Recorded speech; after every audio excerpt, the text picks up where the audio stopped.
Hey coach, big turnover discrepancy today, especially early on in the game. Did you feel like that was a early knockout blow that you guys just couldn't recover from? Yeah, it changed the game. That was our number one key. Come in and we have to take care of the basketball. Um, and so, in the first 4 minutes, I think they went on an 8-2 run, maybe a 10-2 run. They didn't earn the baskets. It was all off of turnovers. And so um, we dug ourselves a hole the first part of the game. It was hard to recover. Um, you got to take care of the ball, and we didn't do it early. I go to Maria. Coach, after a couple super tight losses, do you think there's any element of like physical or mental fatigue that you think affected that slower start today? Well, I mean, I think that you would imagine as hard as these guys are working and, how much success they've experienced. Now, we haven't won, so you can't say we've been success that we've won, but they've experienced a lot of success in our last 5 games and came up short. So, yeah, maybe there is some mental fatigue, but I'm not sure if that's the reason why we didn't play the way we needed to play tonight. We played a great second half. They scored 25 points. We only had 2 turnovers, but we need to do that for 2 halves. Go next to Kevin. Hey, coach. When the results aren't coming, as much as you guys would want with the young team, do you ever worry about them maybe not taking the coaching or getting frustrated to the point where the effort isn't the same? Yeah, anytime you deal with adversity, and anytime you deal with failure or setbacks, um, it's really hard. It's developing something in you. It doesn't feel good, but you know, uh, any great team I've had that had great success were guys who I lost with before. So I've seen this before. And it feel more like a first year at a program, like you're trying to rebuild. We rebuilt the program and we're trying to rebuild it again, right? So it feel like it's the first year because, tonight it was 3 freshmen that stabilized the game, and so I'm proud of them. I think that, yeah, adversity does suck, but it does develop something great in you if you don't allow it to break you down. So I think these guys are showing great resilience, and they're going to be they're going to be hardened.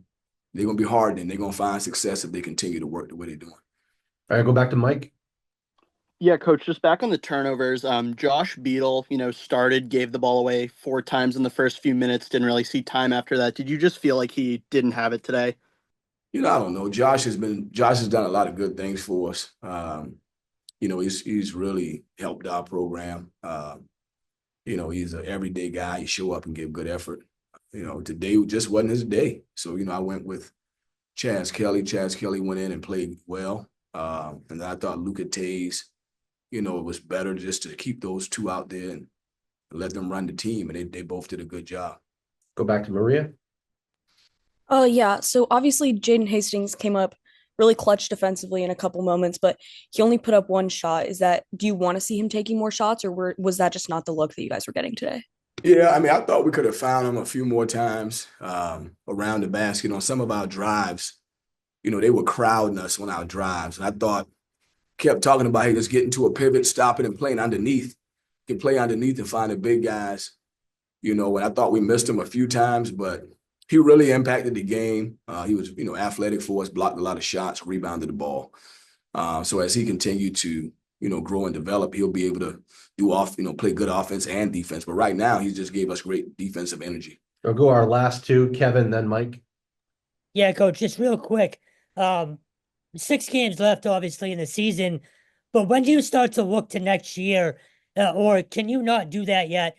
Obviously trying to win games day to day, but then just a second part to that.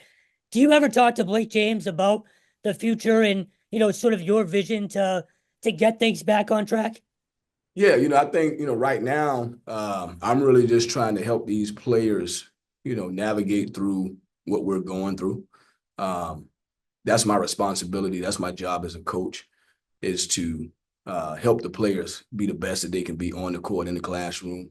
So that's my focus. Me and Blake discuss a lot of things. I think we know exactly. It doesn't take a great person with great vision and sight to see where we are and what's going on. I think that we know there's some things we got to do to get the program back on track where we just had it 5 months ago. And so we got a plan to do that. All right, last one with Mike. Yeah, coach, I feel like one of your staples is you're very even keeled. You don't usually get too high or too low, but you were very animated on that tech, obviously. Did you think that Payne was pushed out of bounds on that play? Well, I would just say this. I thought that, I feel like a lot throughout the game tonight, there was calls I thought should have been made in our favor. It wasn't called.